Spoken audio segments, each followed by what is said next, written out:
moment presenting yourself? Sure. So, yeah, my name is Manmeet Singh. I'm 34 years old. I am today an associate partner with KPS Consulting. We work with digital transformations and we enable our clients to growth potential. Hmm. What is the most challenging, inspiring in your job? Convincing them. Okay. Convincing them that they can. Okay.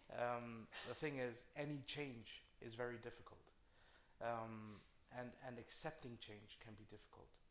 Many people think that going through a digital transformation, the technology is the difficult part, but it actually isn't. It's the cultural change that comes with it. So we spend a lot of time on trying to figure out how we can approach the organizational change management with our clients in the best manner so they best as possible can come through this change process. What do you think are the most important issue around leadership these days? Uh, the lack of it Ah, can sometimes become a big issue. So for me, leadership is not only practical, it's also something visible. Sometimes the presence of people is also leadership. You being hands on where the problems are also part of leadership. Secondly, I think being visionary, being able to again explain the golden star we're trying to approach and the golden star we're trying to achieve. This has a lot to do with leadership, and then also enablement. I think delegating, giving space. well, delegating, it's again, it's more of a push methodology when you delegate stuff, right?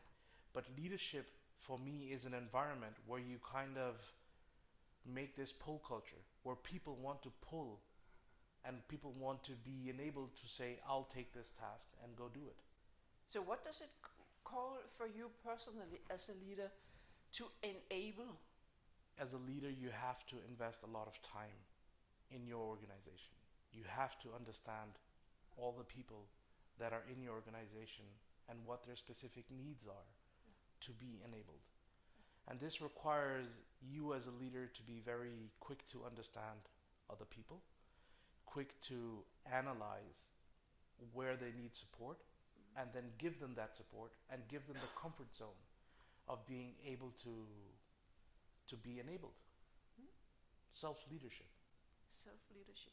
So, it's a balance between, as a leader, being very present and at the same time giving space. Exactly. Yeah. I mean, being present does not mean you have to dictate. No, exactly. Being present just means that they understand that you're there for them Yeah. and that they can approach you. It's being visible and being, well, approachable without having the fear of, I don't want my leader to see me in a vulnerable position. Yeah. It's okay to be vulnerable. It's okay not to know what to do because this way we can resolve the things together and most likely also quicker. What do you think is your next move forward in your personal leadership development? What would you focus on? That's a tough one. Mm-hmm.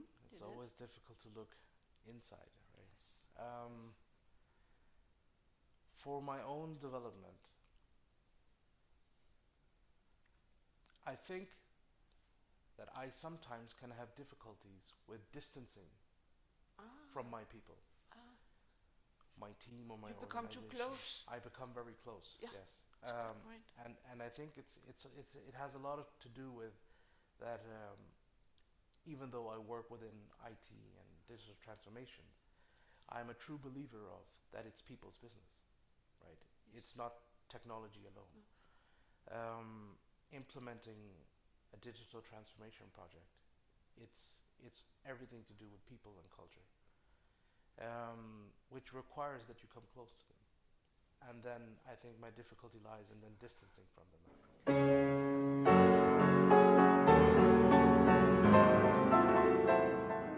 Manmeet, when are you in doubt? If ever, when are you in doubt? When everything goes very good. then you're clever enough to be in doubt. Then it's too quiet. Right. Yeah. When we run large projects or large digital transformations that include big organizations being part of it, it's bound to go haywire in one area or the other. And it's okay. It's part of the process, because if we don't discover issues, we have difficulties resolving them, and then they just turn up once we're operational, and we don't want that, because when we're operational, we want to generate money, right? We want to generate operational excellence, and then we want to leave very little place for issues. We want to pick those up during any digital transformation or implementation. And when you don't have issues, then there's something wrong, because there's always an issue that needs to be resolved.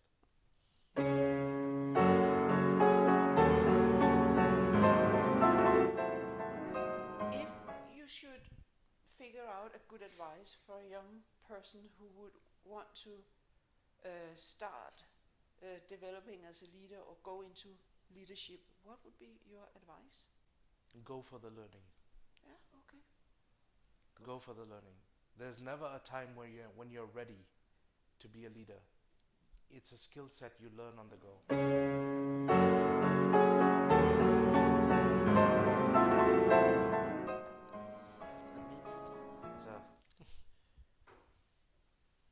So you've been an actor, Yes. consultant, employee, managing project, now partner. What drives you? Learning. I think learning is key. I remember as a kid, I wanted to play cricket. It was the Indian national sport, and it was something I wanted to try. I have roots in India, from India, and I wanted to do that at the same time when I also wanted to dance. I wanted to go to dancing. And my father Manmeet, you have to concentrate on one area. You cannot have a foot in every boat. And I asked him why, right? Why can't you? And I remember clearly it was very frustrating for my parents, because they were like, yeah, you cannot be good to everything. You have to be good to, you have to practice one thing so you become good to that.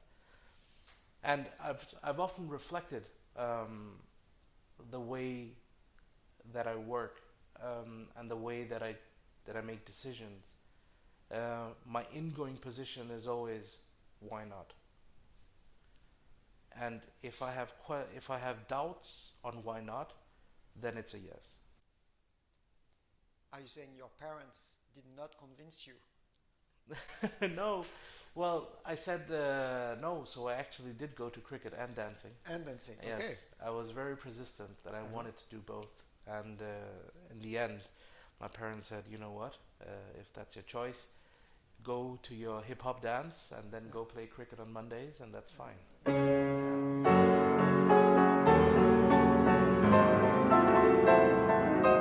you've been a consultant, now you are an associate partner.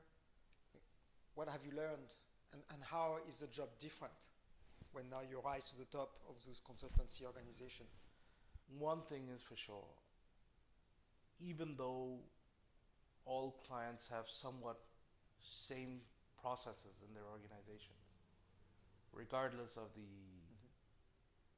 the industry they're working in, then each organization has a different culture, and you have to respect that. You really have to respect the culture you have in an organization, especially in an ingoing position. Then it might require, with an implementation of a digital transformation, for example, that you change this culture, because digital transformations are mostly cultural changes. But you have to understand the ingoing position. Who are you working with? That's a huge lift to change the culture of a Yes. company. So are you saying that going in, you have to diagnose whether the culture is conducive for that transformation, and then present the case for the transformation to the leaders of that organization? whenever I start with a new client, my first ingoing position is who is the leaders of this company? Because the organization always reflects the leadership style from the top. So if you in an organization have individual contributors who are not willing to talk to each other, then there must be something in the leadership that is forcing this, or in the organizational structure. So my analysis will always go to what is missing in this organization's leadership, which is causing the lack of communication between individual contributors. This could be something with strategy, that we have not communicated the necessary needs of communication. It can be a situation in the leadership, a personal situation between two leaders, which might have or might not have caused that two legs of the same organizations are not talking to each other. So these are the first issues that I will go ahead and try to analyze upon. Does it mean that sometimes you may have seen situations of cultures where you thought, unless there is a change either of leadership or a willingness to challenge certain part of that culture, it's not even worth, going forward with the digital transformation? It's about business readiness, right? How do we make the organization ready to adopt the transformational change? Right. And sometimes it requires convincing the very top of the board to understand that the communication of this must come from you. You cannot hide away. Right. Some leaders are easier to convince and some leaders are harder. But it is the very first step to have a strategic anchoring of any digital transformation before going forward. So here's a case for you. I won't name names, but an organization that has the resources to lead the transformation, says it's committed to it, says it has the skills, and yet things are not moving. Yes. Have you seen that kind of situation before? Does it sound familiar? Because Yes. a lot of those digital transformation, are really challenging. Yes, it's seen before, and on top of that, I dare bet you this particular organization might even have changed 50 of their computers, and then said we are actually very well on our digital transformational journey, right? So again, right, I would say this particular organization has not understood that it's a cultural change. Digital transformation is not something physical you just swap out. It is the mindset of how you execute your processes that is the change. And what does that mean in practice? Does it mean that you help the client build their own capabilities? Yes, indeed. We want our clients to be self-driving. In fact, we want to be with our clients as little as possible and help our clients on everything from a strategic level to an operational level to build their capabilities so they can drive their projects themselves. Great. And again, it's a mindset change, it's a cultural change, but it is also learning capabilities on how to do so.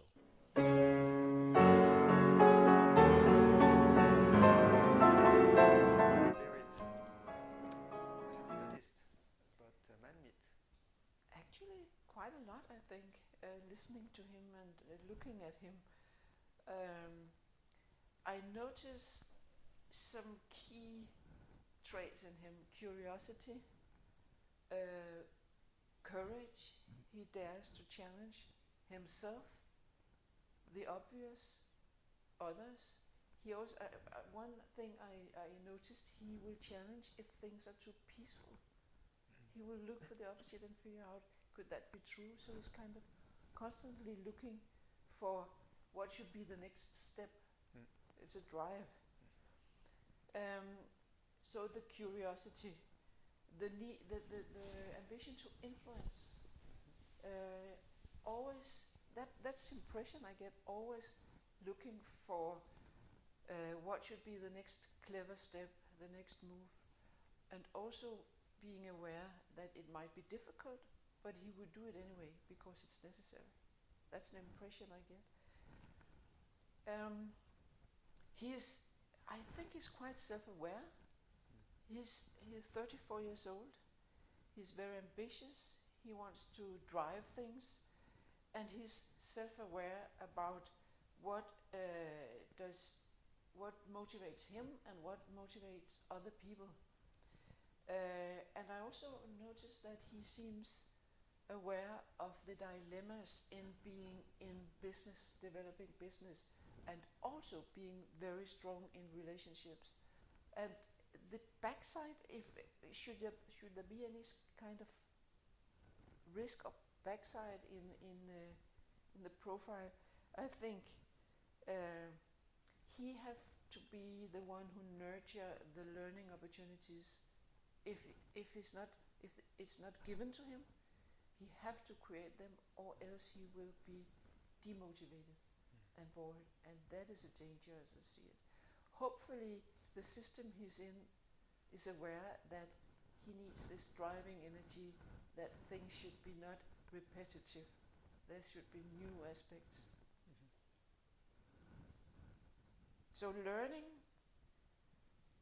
relations, and being in this sometimes a dilemma, sometimes a very strong energy, supporting people and supporting the business in a kind of merge process. And at the end of the day, he has to be the one who decides what is needed to be done to create a solid business. And sometimes he needs to take tough decisions. It will be hurtful, but he will do it.